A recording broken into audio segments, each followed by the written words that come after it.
നമ്മുടെ വഴക്ക് യതിസാർ അറിയാതിരിക്കാൻ വേണ്ടിയാ മിണ്ടിയത്. പോയി കുളിച്ചിട്ട് വാ.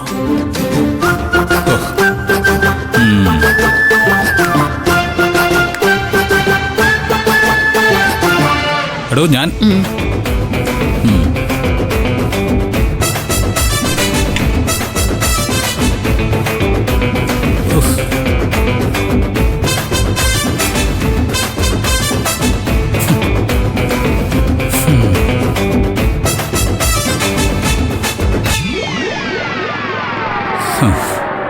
എന്തൊരു കഷ്ടമായത്.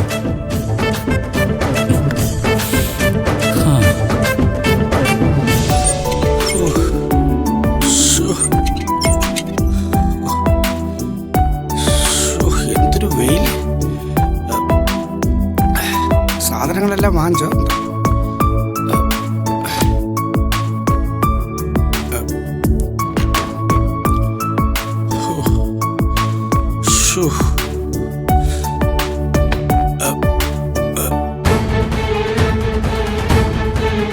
അയ്യോ, ഇത്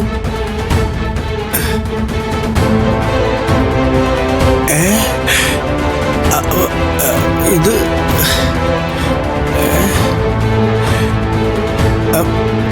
ഇവിടെയും അയ്യോ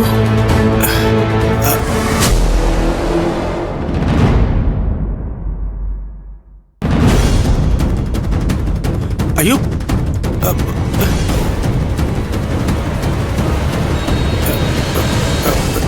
ഇതിവിടെ വയ്ക്കുന്നതിന് വേണ്ടിയാണ് നന്ദിനി മോളെയും സൂര്യ സാറിന്റെ ഫോട്ടോ കുത്തിക്കീറി കളഞ്ഞത്. എന്ത് ദുഷ്ടതരമാണ് അവർ കാണിക്കുന്നത്.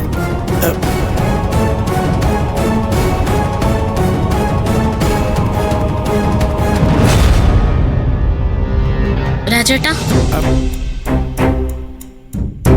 ഇത് എന്ത് വാങ്ങിക്കാനാ രാവിലെ പോയത്? അത് മോളെ കാര്യമായിട്ടൊന്നുമില്ല, കുറച്ച് സാധനങ്ങൾ വാങ്ങാൻ. ഇനിയിപ്പൊ എന്തിനാ സാധനങ്ങളൊക്കെ വാങ്ങിക്കാൻ പോയത്? കുറച്ചു കഴിഞ്ഞാ എല്ലാരും കൂടി ഓഡിറ്റോറിയത്തിലേക്ക് പോവല്ലേ? നിശ്ചയത്തിന്റെ കാര്യങ്ങളൊക്കെ അവിടെയല്ലേ നടക്കുന്നത്? നിശ്ചയത്തിന്റെ കാര്യങ്ങളൊക്കെ അവിടെ തന്നെ നടക്കുന്നേ. പക്ഷെ അത് നടക്കൂന്നുള്ള കാര്യം കണ്ടറിയണം മോളെ. ഒന്ന് പതുക്കെ പറ രാജേട്ടാ, എന്തൊക്കെയാ വിളിച്ചു പറയുന്നേ? അതിനുള്ള കാര്യങ്ങളല്ലേ അവരെല്ലാം കൂടെ ചെയ്തു വച്ചിരിക്കുന്നത്. മോളിങ് വന്നേ, ഇതൊന്ന് നോക്കിയേ, വാ. മോളൊന്ന് നോക്ക്, വാ. ദാ നോക്ക് മോളെ.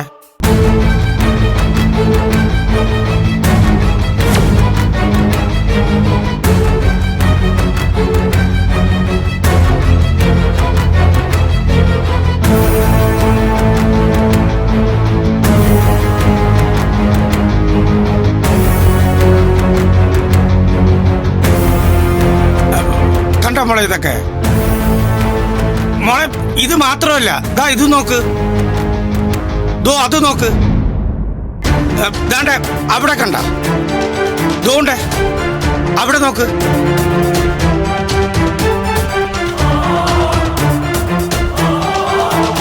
കണ്ടോ മോളെ, സൂര്യ സാറിന്റെയും മോളുടെയും ഫോട്ടോ ഇരുന്നിടത്ത് വേറെ ഫോട്ടോ ഇരിക്കുന്നത്.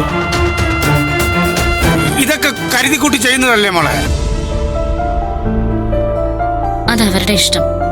രാജേട്ടൻ വന്നേ. മോളെ വരാനല്ലേ പറഞ്ഞേ, വാ.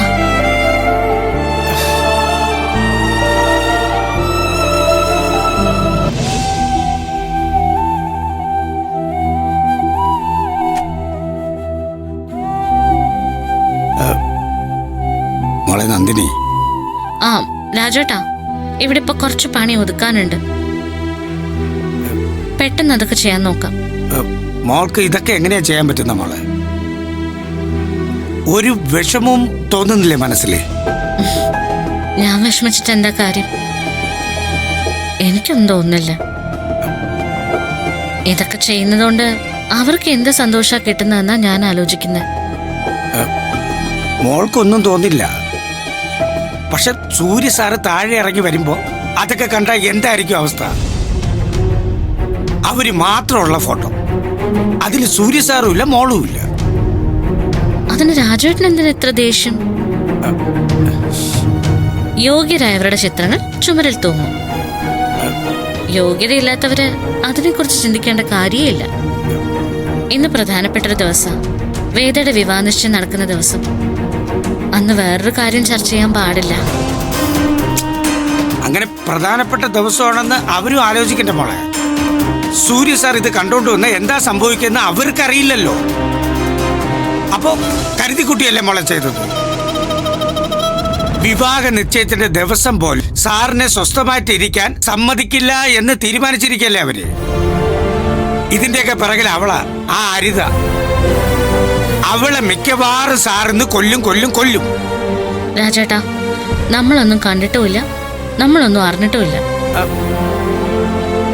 ഒന്നും നടക്കാതിരിക്കും പ്രാർത്ഥിക്കാനേ നമുക്ക് പറ്റും. നമ്മൾ പ്രാർത്ഥിച്ചാല് ആ പ്രാർത്ഥന കേക്കില്ല മോളെ. സൂര്യ സാർ അത് കാണും. ഇന്നിവിടെ എന്താ നടക്കാൻ പോണേന്ന് ദൈവത്തിനും സൂര്യ സാറിനും മാത്രമേ അറിയൂ. എന്ത് സംഭവിച്ചിരുന്നാലും അവർക്കത് ന്യായമായിരിക്കും. എവരെയൊക്കെ ഒരു പാഠം പഠിപ്പിക്കണം.